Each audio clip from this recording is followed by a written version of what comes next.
Hi, it's me again with Corel Draw Tips and Tricks. I've made a couple of videos on the Pointillizer, and I've never really seen the advantage till tonight when I was kind of playing around with it, and you could get all kinds of text effect. It might even look better if I didn't try color it. But we're just going to draw an ellipse, and then I'm going to fill it in with this orange. It's got to be, I think for this to work, it's got to be a solid color. Then I'm going to go to effect. I don't know when the Pointillizer started. It hadn't been out too long, but we got some settings to do. And this is what I did to get this, and you could play around with it. 25, 1.5, angle of the screen 24, limit color 64. I need to play around with it more. Merge adjacent 25, but here's kind of the key. There's three choices: uniform, size, and whatever that is. So set that on that and hit apply. And you get that. Now it turns it red, but you could always make it black. And there is no white background. It's just a bunch of dots. And you could do, anything with this. Let me make this capital.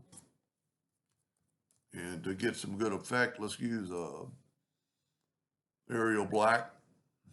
I do that all the time. You need to click off of it and then click on it. Now you need to take away the fill. I'm going to make it red so we can see it, because you need to make sure it's on top. So you ought to be able to see it over those dots. And then this thing is 18 inches. I'm going to set my nudge factor on 20, because when I do this, I want to be able to move the outline too. And I'm going to go to the intersect tool. And there it is right there. But it will really look cool when we put the outline around it and make it black. It'll really make it stand out. That, to me, would be a pretty cool effect. I don't know if right now you could use the interactive fill tool on it or not. See, it's not going to work. I don't think. Because it's you know what, it might be doing the outside text. So let's do this. Let's move that out of the way and try this. You never know till you try. Yep, this is going to work, I think. And then we'll make one of them red, make one of them yellow. And we still have that outline to make it really stand out. This would make it look like a bunch of polka dots. But it doesn't really look good until you put the outline back on it. And it really makes it pop. And then you can make your outline thicker. You still got it selected, and we're going to go, I'm going to click off of it and then click back, click it. Well, really it'd be best to go to object, convert it to a curve, and then you can make it thicker. And you could make it, let's try that. Let's make it quite a bit thicker, and let's move that down.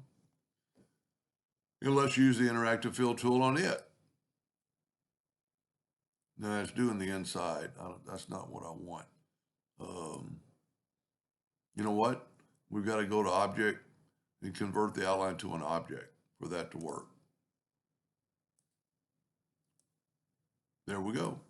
And then you could do yellow, and you could do red, and you could do,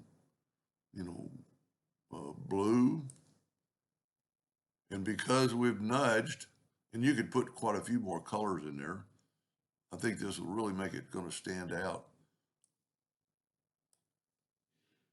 Anyway, and then nudge that up, and you have a outline that is interactive fill, and you have dots. Maybe, you're never going to do that, but you could do a lot. I could see the advantage of this. And, here's one I did earlier that I put the interactive fill tool on it. Because, it's filling up every little spot with different sized dots and going around the edge. Pretty good circle. Anyway, hope that helped just a little bit. Thank you for watching.